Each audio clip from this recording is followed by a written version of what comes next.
Throwaway because my wife knows my main. I'm Daniel, 35M, she's Nora, 33F. Married 7 years, no kids, 2 cats, a mortgage, and the kind of life you brag about to extended family at Christmas because it sounds stable even when you're secretly exhausted. I work in civil engineering, she's in event marketing, which means odd hours and a calendar that looks like confetti. Under candlelight a few weeks ago, I watched her smile, the same smile that used to spark only for me. Lately it jumps too easily for a screen she forgot to tilt away. She used to toss her phone on the table, face up, careless. Now it lands face down like a small coffin. New lock screen. New do not disturb rituals. New habit of walking into the hallway to take calls that just need quiet because the client is fussy. Little things piled up. Yoga twice in one day and somehow she comes home with perfect makeup and hair that didn't sweat. It was restorative, she snapped when I asked why her mat was still rolled in the trunk. Apparently restorative yoga also involves a blowout and a glassy-eyed grin. She started wearing a perfume she once called migraine in a bottle. When I noticed, she rolled her eyes, it was a sample. Chill. Then there were the lies that weren't big enough to be crimes but sharp enough to cut. A team dinner that produced a receipt from a bistro across town, 2 entrees, 1 dessert, a bottle of Barolo. Client insisted on trying the chef's menu, she said, dropping her bag a little too hard. A late meeting that ended with her stumbling in at 1:12 a.m., smelling like rain and someone else's cologne. Traffic was brutal, she hissed, as if the city had personally wronged her. She got mean fast when I poked even gently. Not the normal stressed snappy, but a polished, practiced mean. Like she'd rehearsed it. You're paranoid, Dan. Go build a bridge or whatever and stop hovering. If I didn't laugh at a meme she thrust in my face, I was killjoy. If I did, it was creepy that I was suddenly so interested. Heads I lose, tails I also lose. Sudden moments kept blindsiding me. A delivery guy showed with white tulips, her favorite, with a tiny card that read, "For the lightning." When I asked who sent them, she tossed the bouquet on the counter. Lighting, she corrected, voice dripping, as in stage lighting for the expo. It's an inside joke. Try not to be so literal. She threw the card in the trash before I could read the signature. Another night, her phone pinged on the couch while she was in the shower. The preview said, usual time. Can't stop thinking about. She yanked the phone from my hand with wet hair plastered to her cheeks and said, boundaries, Daniel. Jesus. I'm not a perfect husband. I work long days. Sometimes I unwind with headphones and forget to talk. But I've never lied about where I was, and I've never tried to make her feel crazy for asking. Lately I felt like a guest in my own house. She'd breeze through the door all lit up, then go cold as a freezer when she saw me. If I asked, how was your day? I'd get, so busy. You wouldn't understand, as if I'd asked her to hand over state secrets. The real crack came on a Tuesday. I was packing my lunch when her iPad, forgotten on the kitchen island, lit up with a calendar alert, Café 7 o'clock, rain check. The event color wasn't her work calendar. It was bright pink, a personal one I didn't know about. Before I could overthink it, another bubble slid onto the screen, messages mirroring from her phone, can't wait to see you. Miss your mouth. A gray bubble, initials I didn't recognize. My stomach turned. I told myself not to snoop. I failed.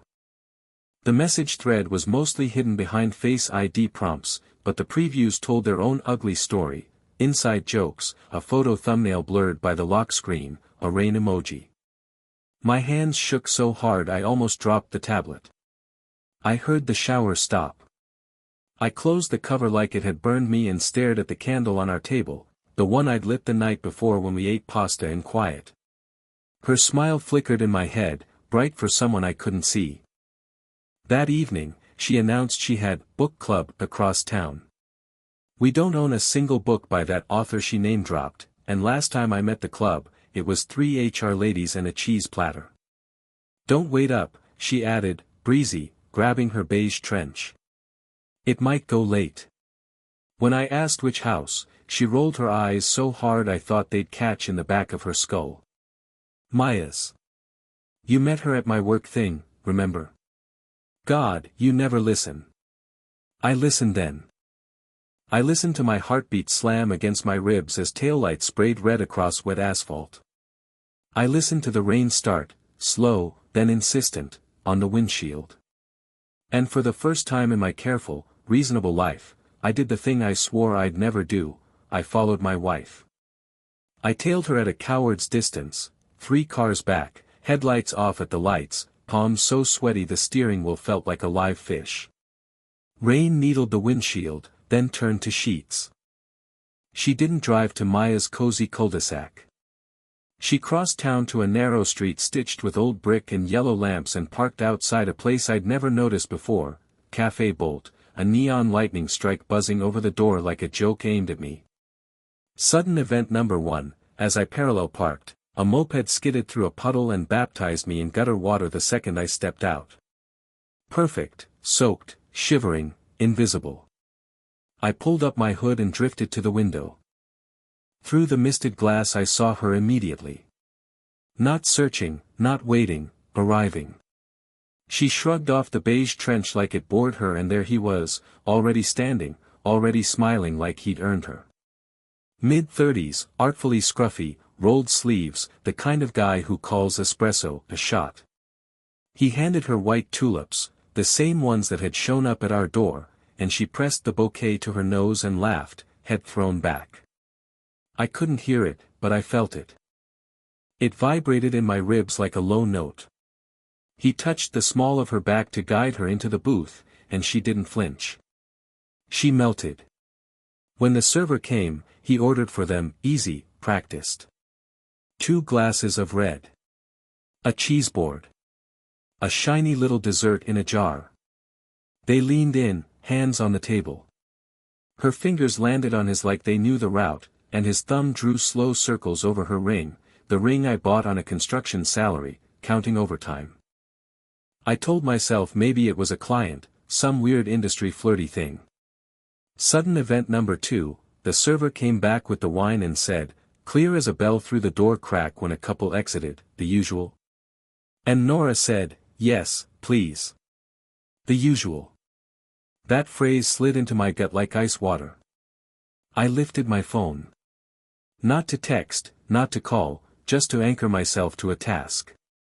Evidence. My camera hated the rain, but I got 3 shots, her hand over his, the tulips on the table, and the one I didn't think I'd ever have to look at in my life, her mouth on his, soft and certain, the kind of kiss you give a place you plan to live in. No hesitation. No accidental brush. A lean, a smile against lips, then the tidal pull of more. Sudden event number 3, my phone buzzed in my other hand. A push notification from our bank, Café Bolt, $86. $40 on the joint card. She was using our money to fund the book club. My vision tunneled. I opened my messages to distract myself and found a text from Nora in our thread, a photo of an open paperback and a charcuterie board. The girls went overboard face with tears of joy, she wrote. I zoomed in. The timestamp on the book's e-reader screen said 6:12 p.m. We were at 7:24 now. The book club picture was staged earlier, clean nails, dry hair, her favorite robe visible in the edge of the frame.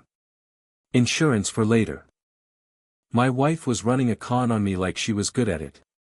Back inside, she said something and he laughed so hard he had to wipe his eyes.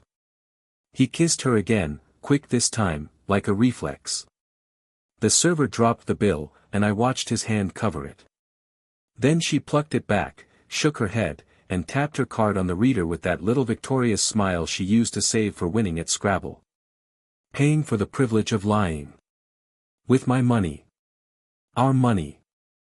Sudden event number 4, the fire alarm hiccuped once, some kind of test or electrical flicker, and for a second everything in the cafe stuttered. Lights dimmed, the neon bolt outside blinked, and a kid at the counter yelped. In the half-dark, their faces glowed, hers lit with something I hadn't seen in years, freedom. When the light steadied, they grabbed their coats. He tucked the tulips under her arm, and they hustled to the door laughing like the universe had let them in on a prank. I stepped back into the shadow of a lamppost as they emerged under the awning. He wiped rain from her collarbone with his thumb. She murmured something. He nuzzled her. They looked like a movie I wasn't cast in. She kissed him one more time and said, "Text me when you're home." He said, "Miss your mouth already." The exact phrase from the iPad preview shot through me like current.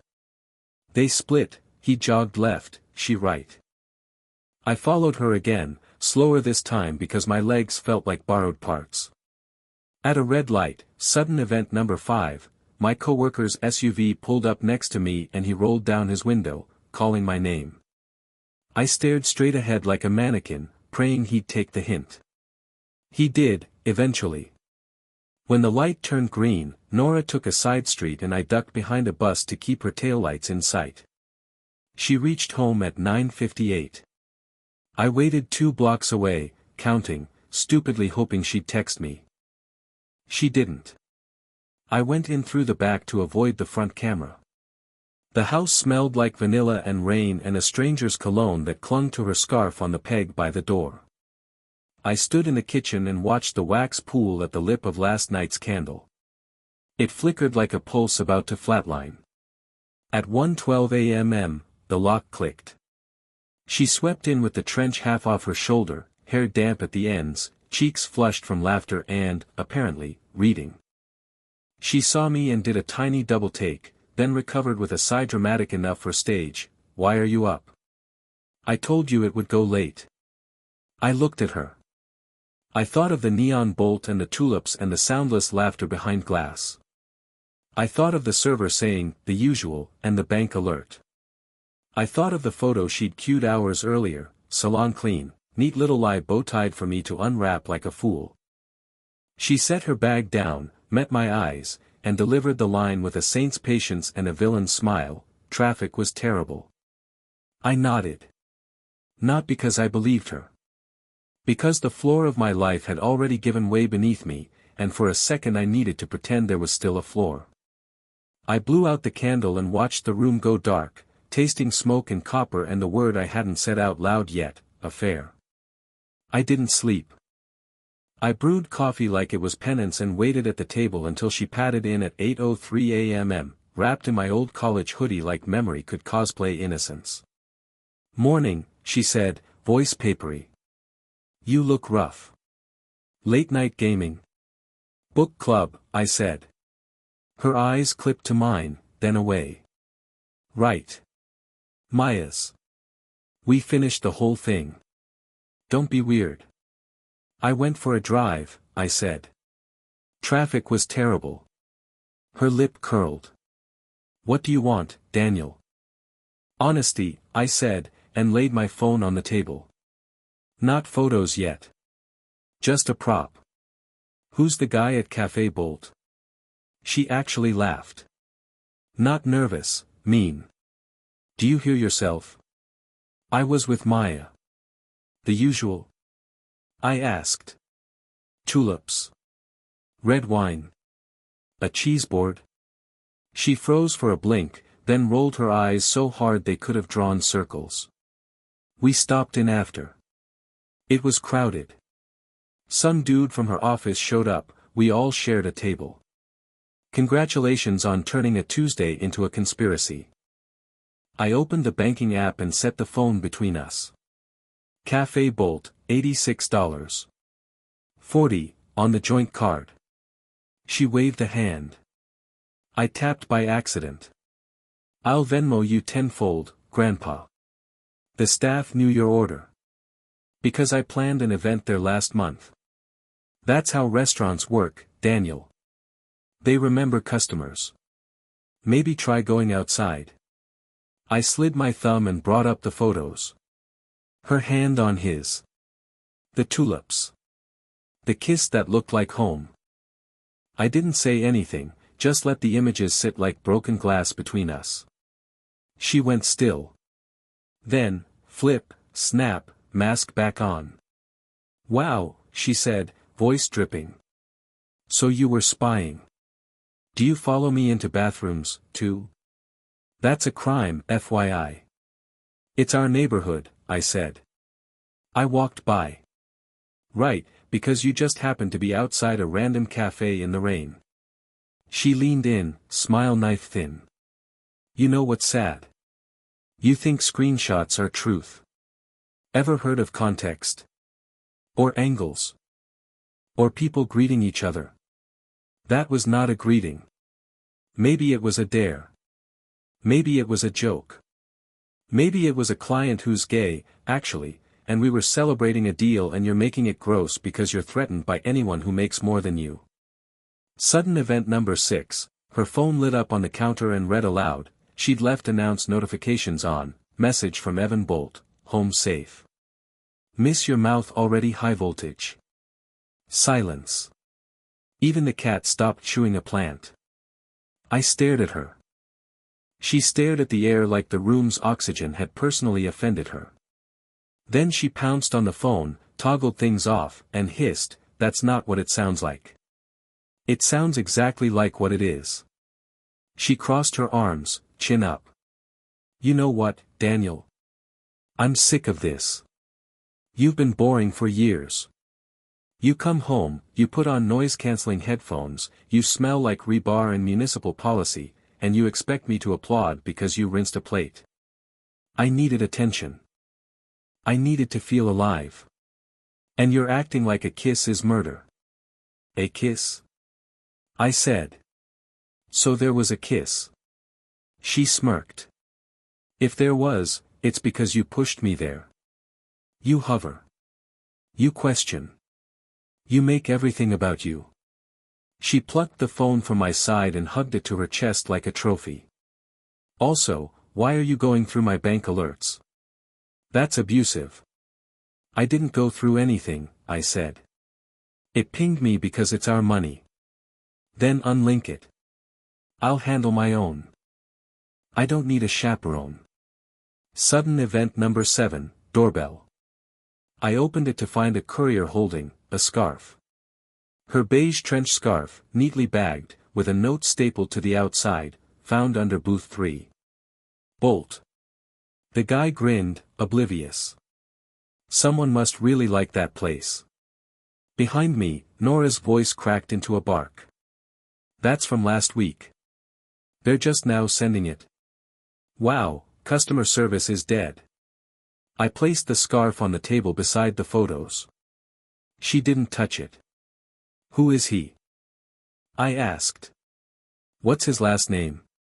She smacked her lips like she was bored. Evan. Satisfied? He's a lighting designer. We work together. He gets me. We talk. It's harmless. You're making it gross. You kissed him. Okay, she snapped, palms up, like tossing confetti. Fine. I kissed him. Because I'm human, and you've been emotionally MIA since, forever. It was a mistake, all right. Are we done? I have actual work. Was it just the kiss? She looked at me, measuring my collapse. If I say yes, will you stop interrogating me? God. You're like a cop who failed improv. She pushed back her chair. I'm going to shower. Sit down, I said, louder than I meant to.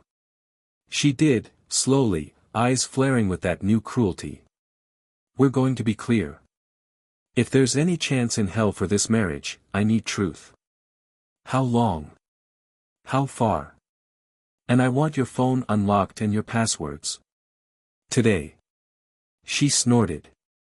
Absolutely not. That's my phone. Boundaries, remember? We had that talk after you read my iPad notification, which is so weird, by the way. You know what? Maybe I don't want to be married to a hall monitor. Sudden event number 8, my coworker texted, screen flashed on my watch, dude, saw your car by Bolt last night. Everything okay? Nora saw my eyes flick down and pounced. Oh, so you did follow me, she said, triumphant, like she'd solved a riddle. Stalker vibes. This is exactly what I'm talking about. What I followed, I said, was a pattern of lies. Big word 4, wife went out. She stood, chair legs squealing. Here's my truth, I've been carrying this marriage while you turn into a spreadsheet in human skin. Someone noticed me. Someone actually talked to me. And yes, I let it go too far. Are you proud? You got your confession. Happy now? No, I said. My voice sounded far away. I want you to cut it off. Today. Text him while I'm here. And then we call a therapist. Non-negotiable. She laughed again, the cold kind. You don't get to make demands when you've been snooping and tailing me like some sad private eye. Besides, Evan and I are working a conference this weekend. I can't cut off a colleague because you're insecure. So it is ongoing. She tilted her head, bright-eyed, a shark admiring a reflection. You know what? Let's take a break. Space. You figure out your control issues. I'll stay at Maya's for a few days. Or his place? I asked. She clapped once, slow, sarcastic. There he is, the jealous husband trope. Maybe write yourself a script next time. She slung the scarf around her neck without looking at it, then threw it back down like it burned. I'll pack a bag. Sudden event number 9, as she stomped down the hall, her Apple Watch chimed from the bedroom, she'd left it charging. The screen lit up with a preview I couldn't unsee, Evan again, Bolt tonight. Booth 3 if it storms. High voltage cloud with rain, the watch read it aloud in that too cheerful robot voice. We both froze. The cat sneezed. She didn't blink. That's an auto-scheduled reminder, she said, words smooth as oil. For the team. You really need to stop embarrassing yourself. She zipped a small suitcase with furious precision, kissed the top of the cat's head, and shouldered past me. At the door she turned, eyes bright and hard. If you text him, if you blow up my job, if you do anything dramatic, I will never forgive you.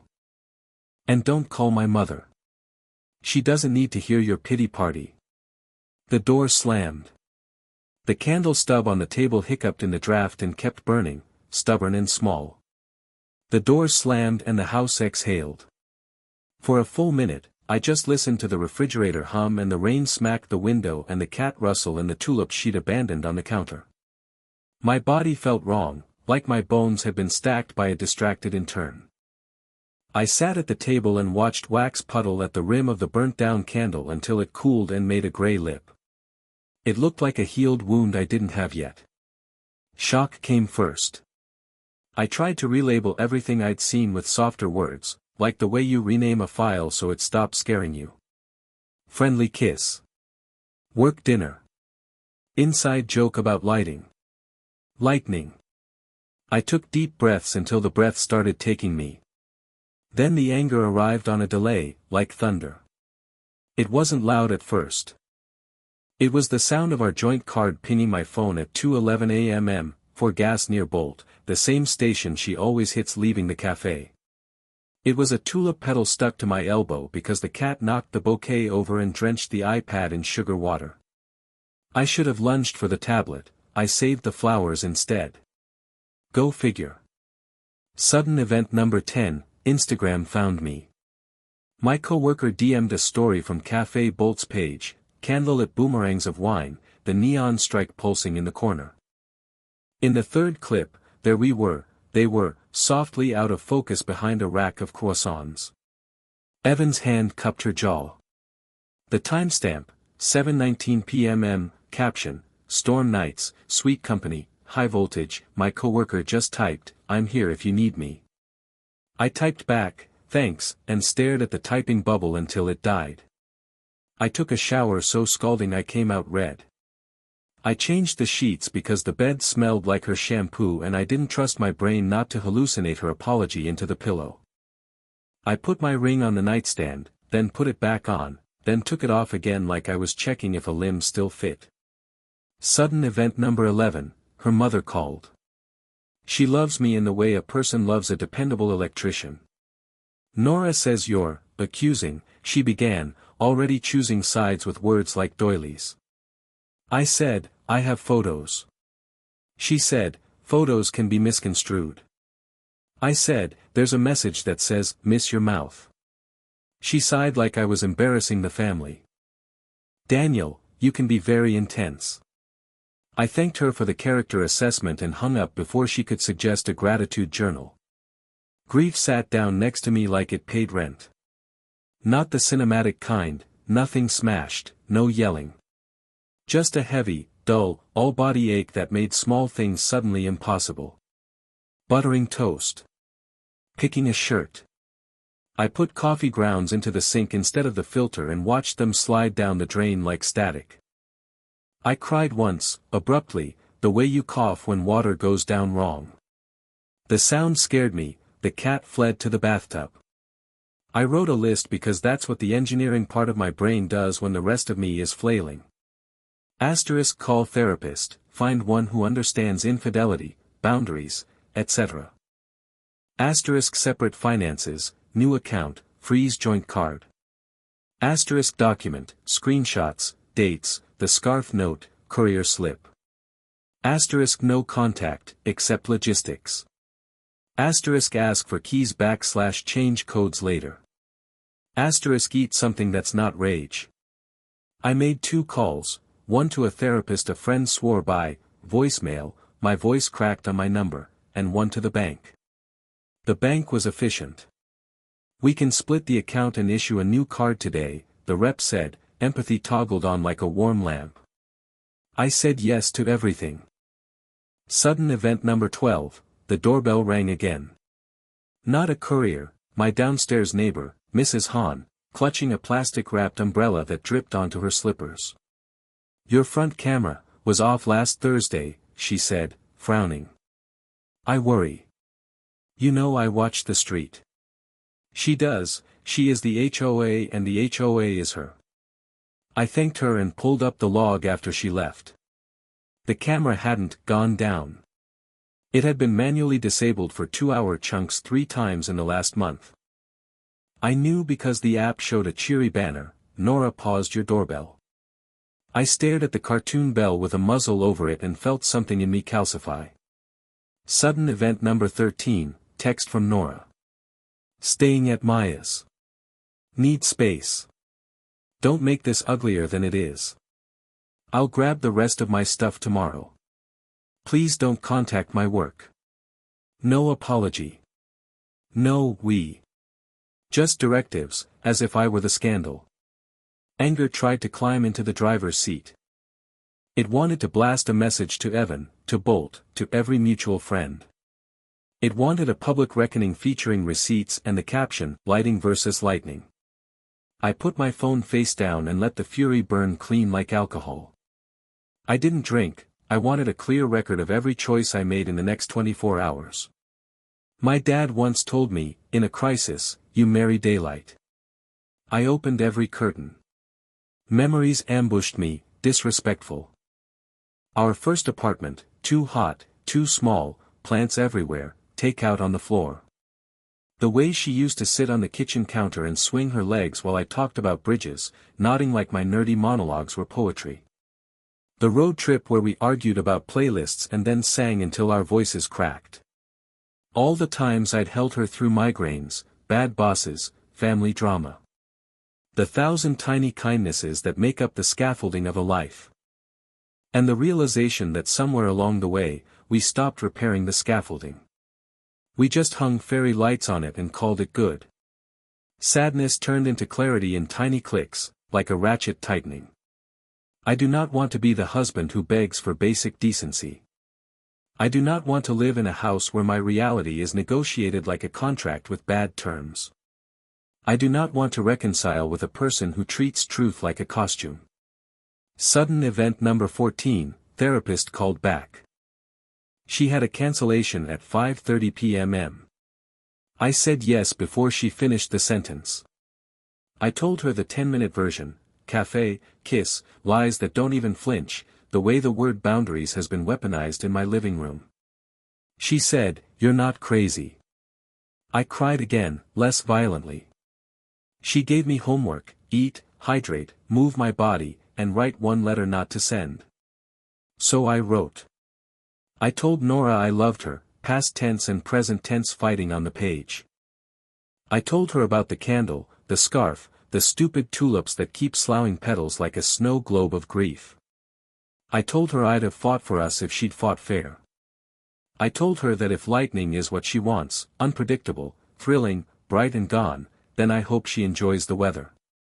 I folded the letter and put it in a drawer with the courier slip. Sudden event number 15, my dad texted. He never texts first. "Your mom says you might need a hand." I told him the sketch. He sent back, "Proud of you for not breaking anything. Remember, sturdy beats shiny." It wasn't poetry, but I felt the floor tilt a degree back toward level. By night, the house was mine and not mine. I made rice and ate it out of the pot, standing up. I set her suitcase, still half-packed, by the door like an answer key. I cleaned the counter until it squeaked. I slept on the couch because the bed felt like a stage set, wrong lines, wrong actors. Acceptance hasn't arrived with banners. It's just the quiet understanding that no version of love requires me to pretend I didn't see what I saw. That I can love the person I thought she was and still leave the person she is right now. At 2:03 a.m., the rain finally quit. Somewhere, a transformer clicked. The neighborhood went still enough that I could hear the cat lapping water out of a tulip cup. I stared at the dark ceiling and thought, tomorrow, I make a decision. And for the first time in 48 hours, I slept. I woke up knowing the answer. Not the Hollywood answer with fireworks and speeches. The adult one: close the valve, stop the leak, save what can be saved of yourself. I changed the front door code, re-enabled the camera, and put a neat stack on the kitchen table: my letter I wouldn't send, a printed list of boundary terms, no contact with Evan, full device transparency, therapy, and, because I already knew, an envelope with the number of a divorce attorney a friend recommended. Sudden event number 16, 10:07 a.m. She let herself in with the old code and froze when the deadbolt chirped and refused. I opened the door. She swept past me with that brittle, breezy tone reserved for waiters and me. "So dramatic, Daniel. You could have texted." "I did," I said. "You sent directives. Here are mine." I slid the paper over. She skimmed it, scoffed, and tossed it back like a bad menu. "Device transparency. You don't get to police me because you can't handle female friendship. With a man who texts, miss your mouth. Jokes," she said. "You've lost your sense of humor." "Therapy appointment at 5:30, I said. "There's a chair for you." She laughed, "Hi, Glassy. I'll be at work. Some of us have careers. Also, change the code back. It's creepy." "No," I said. "Keys please." She dangled them, then pocketed them. "I'll mail them." "I'm not doing this with you." "Then this is simple," I said, and slid the attorney's card across. "I'm filing."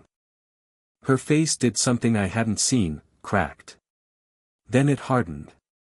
"You're throwing away 7 years because you got jealous of a coworker and stalked your wife. You're detonating 7 years by kissing a man at our new usual." I kept my voice even, because I didn't trust my hands. "Last chance, truth and no contact, or lawyers." She stared. The mask slipped. "Fine. We slept together once. Happy?" There. Context. It was after the expo. I felt lonely. You were busy alphabetizing bolts or whatever you do. It didn't mean anything until you made it a federal case. Once? I asked. She rolled her eyes. Twice. God, details. Thank you, I said, like you thank a witness for finally pointing at the culprit. Something quiet in me clicked into place. The house felt brighter, not happy, just honest. Sudden event number 17, a horn chirped outside. She glanced at her phone and then at me, guilty and defiant at once. I looked through the curtain. A black hatchback idled at the curb, hazards blinking. I recognized the stagehand lanyard hanging from the rearview. You didn't bring him here, I said. Because you're being scary, she shot back. I told him to wait in case you. In case I what, I said, asked for my keys. I opened the door wide so the camera saw everything. Evan, hi, I called, voice steady.